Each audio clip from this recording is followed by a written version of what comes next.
50. It's a big number. Half of 100, roughly half the legs attached to a centipede, and just about 5% of a millipede's limbs. It's also 25 times 2, and, if you'd believe it, 50 multiplied by 1. And the international age of congratulations, you are getting old. Most importantly, it is the sweet number of wheels on 50 unicycles. When someone turns 50, it's a big deal, like when your soup gets cold, or you misplace the remote. Even at the age of 7, I recognized that this man we called Dadden must be king for the day.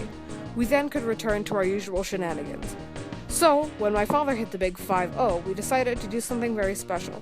Several ideas were floated around. A skiing trip seemed promising, apart from the rather important fact that his birthday is in July. There was the possibility of taking him back to his childhood home in Nebraska so he could truly appreciate just how wonderful life in New York is.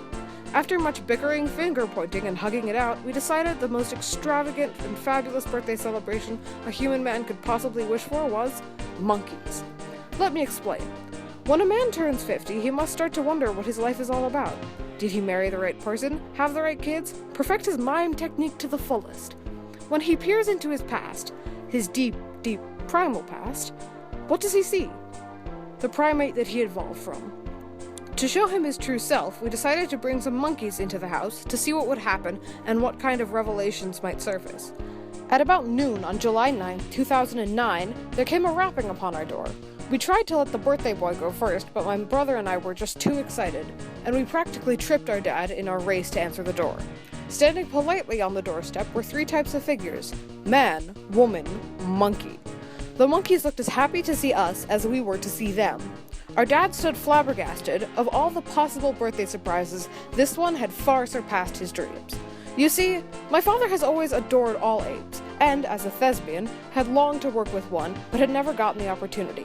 Let's face it, these animal actors can play sincere and slapstick parts with far more panache than their human counterparts.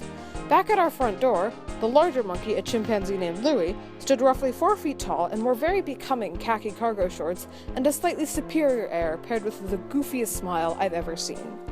Something about him seemed rather familiar, but I couldn't figure out what it was. Louie sashayed into the living room as if he owned the place and sat in the middle of the room.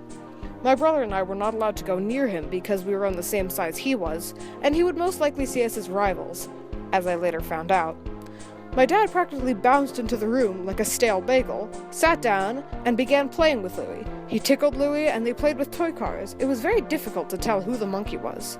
My brother and I were in the other room playing with a smaller monkey, Abby. She was a baby capuchin the size of a small humidifier, and she liked grapes. She would not let go of her stuffed bone, which was as long as she was, and it was a funny bone. I found it quite humorous. In the other room, my dad had pulled out a small bucket of Legos. He gave the bucket to Louie, and out of nowhere, Louie's arms threw up as if he was just stopped by the police. All of the Legos came out of the bucket onto his head. Being in the room with Abby, all I heard was a fit of laughter that exploded from the other room. A fit of laughter that sounded like the wheezing of 2 elderly people. Out of curiosity, I began to inch towards Louie. So as not to be noticed, I was moving at the pace of a frog impaled by a toothpick.